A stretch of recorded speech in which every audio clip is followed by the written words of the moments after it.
Good evening and welcome to this episode of Newswatch Update. I'm Curtis Fader. Ohioans have more time to get their state taxes done this year.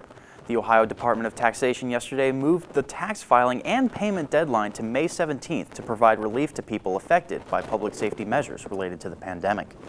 Many state and regional taxes also due to April 15th are extended if they are tied to the state's tax schedule. The state's move comes after the Internal Revenue Service announced it was also moving its tax filing deadline to May 17th. A Gloucester woman has filed a $1 million civil lawsuit against Gloucester's Holy Cross Catholic Church, the Roman Catholic Diocese of Steubenville, and its bishop. According to the Athens Messenger, the lawsuit claims she was groomed for sexual abuse as a minor in open view of other parishioners and employees of the diocese. The woman was a parishioner at Holy Cross in Gloucester, one of two parishes of ex-priest Henry Foxhoven. Foxhoven was sentenced to 12 years in prison with no option for judicial release on 3 counts of sexual battery in November of 2018. The attorneys representing the church are calling for the suit's dismissal. And now on to Ben Byers with the weather. A possibility of thunderstorms and rain. So please make sure to be safe if you head out tonight.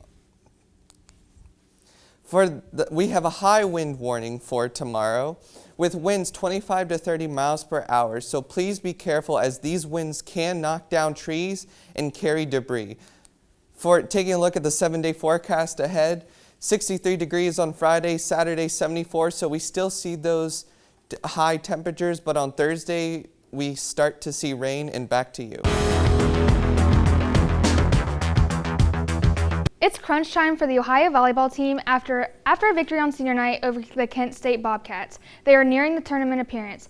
If Ohio wins both matches this weekend versus Northern Illinois, they will advance to the MAC tournament. They can also make it with some help from Miami of Ohio or Central Michigan. The Ohio field hockey team has had their first home match since 2019. The team is 1-3, but they are looking to improve that record as they take on Central Michigan.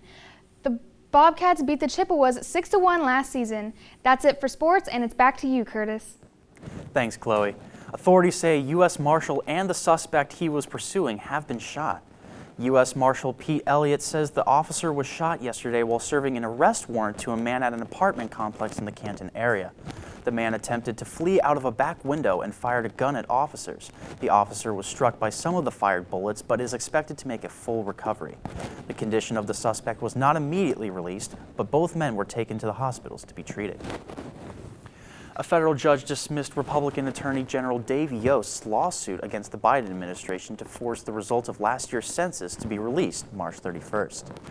Ohio hoped to start drawing new legislative and congressional maps based on census data soon, but the Census Bureau says its data won't be available until September. Southern District of Ohio Judge Thomas Rose writes in his 19-page decision, the state not having a flexible map drawing schedule because of the pandemic is not the administration's problem. The Attorney General's office has appealed the ruling. Thank you for watching this episode of Newswatch Update. Have a great night.